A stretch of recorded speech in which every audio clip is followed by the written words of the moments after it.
Hey everybody, how's it going? In today's tutorial, we're going to pick up from where we left off in the loadout system.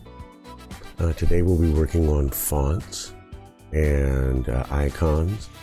You remember from last time we changed the mannequins, got them all set. This is my loadout system, not the test that I used last time. For some reason I can't get the fonts to come over to that copy. So we're just going to use this one. All right, so let's get into it.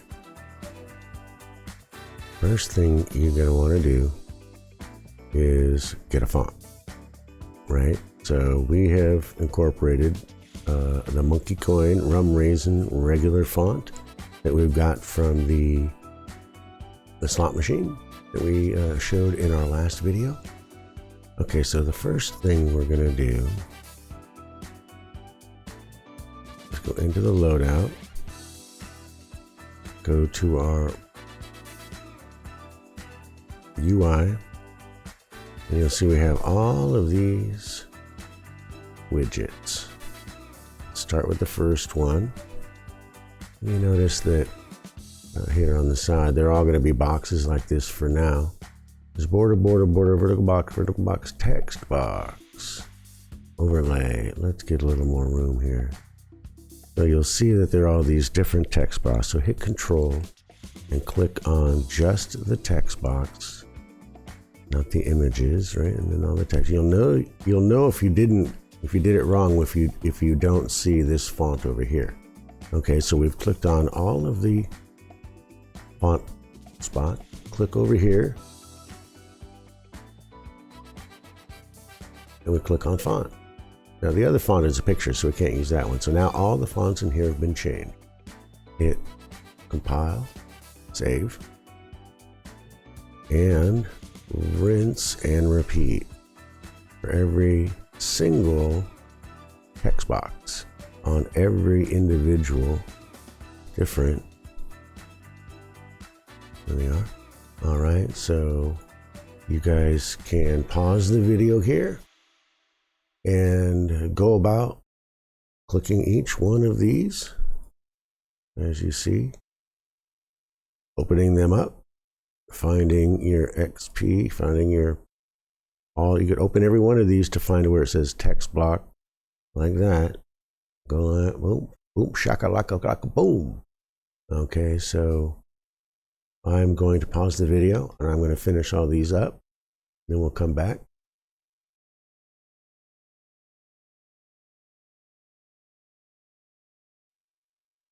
All right, so now that you've done all these in the UI loadout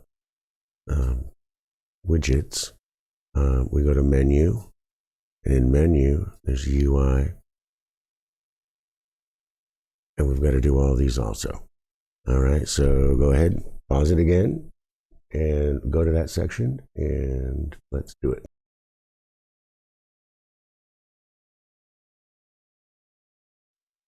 All right, well, I think I'm on my last one here, and I wanted to show you guys one more thing. You'll notice that when you change the font, let me undo. I don't know why it's not showing me in a Roboto font, but when we change the font, see how it's certain length, and then it made it smaller. In some of your boxes, it might be too small, or it might be a little off. So you change the size right here. You can change the font size. And you can also change the letter spacing. So if you want to keep the font that size, you want it bigger. If you really want the spaces, let's show what it looks like. Well, it's not really. Yeah, there you go.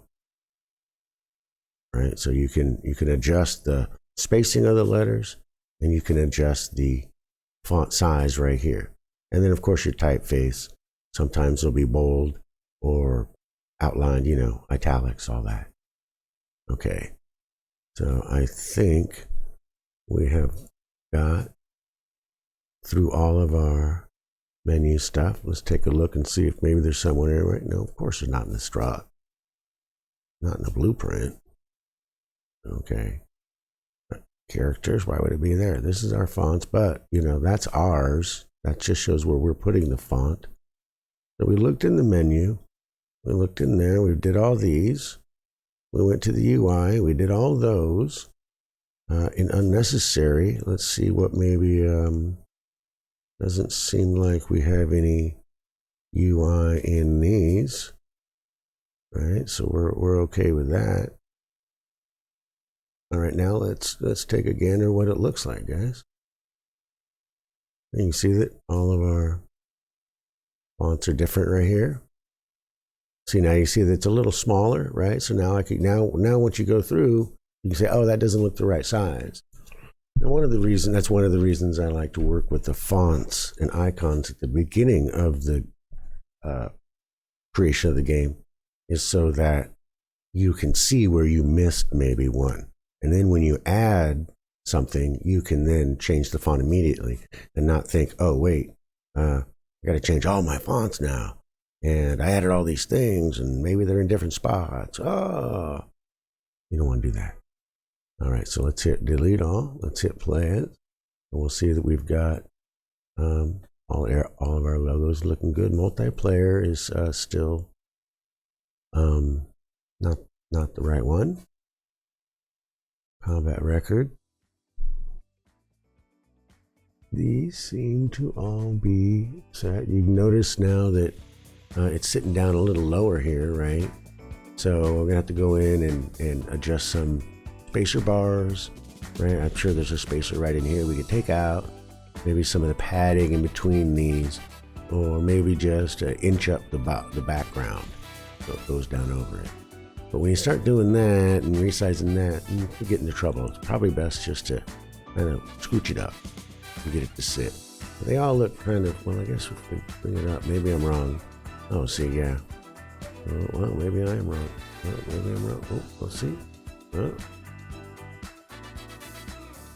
Yeah, it looks like consistently it's a little long because of, I'm sure, the size of that. Remember I changed them to 24? That could have been where I changed it and made them too big and made them go like that.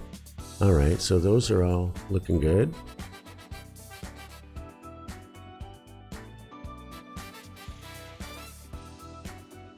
All right, guys, in this half of the video, we're going to work with the icon maker. So I'm not sure what kind of icon maker you have or what the other ones look like. I'm using one from the Survival Game Kit.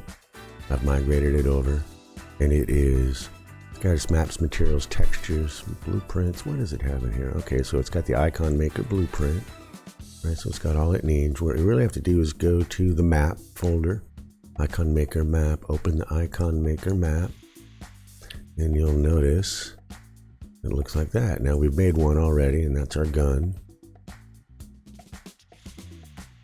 Let's get it set here. And you'll notice in the details panel doesn't show anything. There we go. In the details panel, you've got two light sources and a skylight. And then you've got the scene capture component, which is your camera.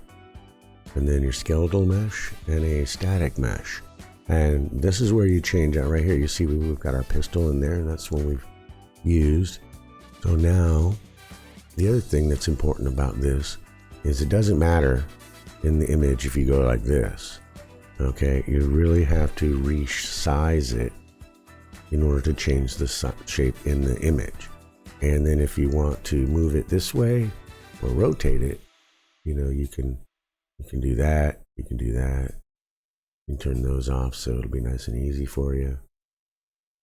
Right? So that's kind of, or leave the click on so it, you know, I don't know what I just moved there. Oopsie daisy, the skylight. Oopsie. All right, so we just hit that and that. Put it back. See how I moved it over? So I had it slid over so it fit. All right, so now you want to, okay, so now that you've opened this and you know that you can do either one, what we're going to do is we're going to clear that out so there's nothing in there. We're going to open our survival game kit or your icon maker folder.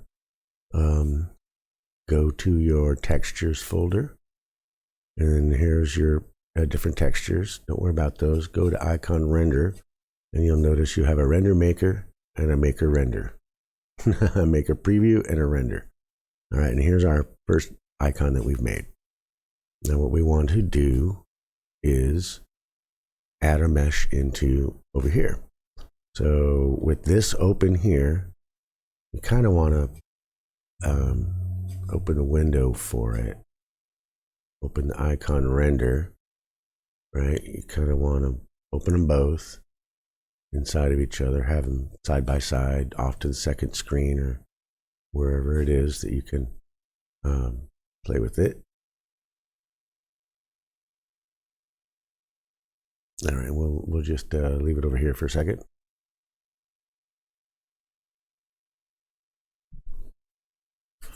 All right, so we're gonna make an icon for our skeletal mesh, excuse me, and we'll drop that right in there. Let's put the other one in on the right. Then you'll notice in our icon maker here, right? You notice down here in the corner, you see the icon. This is the renderer. So this is not seeing right here, but we'll get to that in a second. You see it here. What we're going to want to do is make it smaller. Not too small. Slide it over. Get it all in there. Get it all in there. All right. Now, let's get these open here. See everything. The renderer. Okay. So now that you've got your icon set, you don't see it rendered yet. You've got it here where you like it. You know, you can move it. You can twist it. You know, you can make it be like that if your icon is up and down, if you're making a jigsaw style. All right, now click icon maker at the top. Right here, you'll see bake to render texture, pistol 1. This is our AR, right? Let's see, what is it? AR4. So we're going to change it to AR_4. Or we're going to do it the right way without cap locks on. AR4, right? And then we're going to bake to render texture. And you'll notice over here, your render just came out. And this is now our render texture right here. So there's our new icon. All right, guys. So that is how you do it. Let's get these over here now out of the way. So we've made our one icon. We've made two. Okay. You got to go through every one of your weapons, make an icon. Okay. You can also export this. I'm not going to do it, but you can export it to your desktop and then open Photoshop if you want to put a different color background or change it, colorize it, or, you know, specialize it to whatever you have going on with your game. Okay. I remember now. Okay, so now what we do is we open the data table, weapons, and you know each weapon, you'll notice boom. Now, pistol, wow. We've put the icon in right there and you've noticed it's already in there. One thing I forgot to mention, people, is in your icon render and your icon preview, before you bake it, make sure that you your image size is the same in both of those. We're going to put this back to 512 by 512 and see what happens, because it's actually kind of thin. You'll notice right there it's got a preview, right? We go down a little farther in here, not under attachments. There, I think, is another preview right here, and there is your image preview. So let's go to our, I guess we put it right here. Now, what did we name it? We name it T_AR_4. We'll throw that in there, and there it is. Now, this is a different size than the other one, right? Because it's a long box. So we're going to see what it does. I know we might have to, when we bake the image, we might have to bake it to this size right here. Okay? And that's so it's a long image. Let's take a look. Now save it before we do it. Pull that over so we can do it again. Now we want to go to our map, main menu map. Then we hit play. Remember to delete all players. Plays player 1. Customize weapons. And there is our image right there. There's a second spot in your weapons data table that you need to change the image. Scroll on down, open everything up so you can look at it, compare stats, and so where you'll change everything that you'll need to change. Most of these will be in the second level one, but in this one where we are, scroll on down. Stats is where you open. You'll see stats, open stats, and there is your image. Best way to do it, scroll on up, hit the icon button, come on back, put it there, save it. Now, hopefully we'll go to the amendment. This is what the image should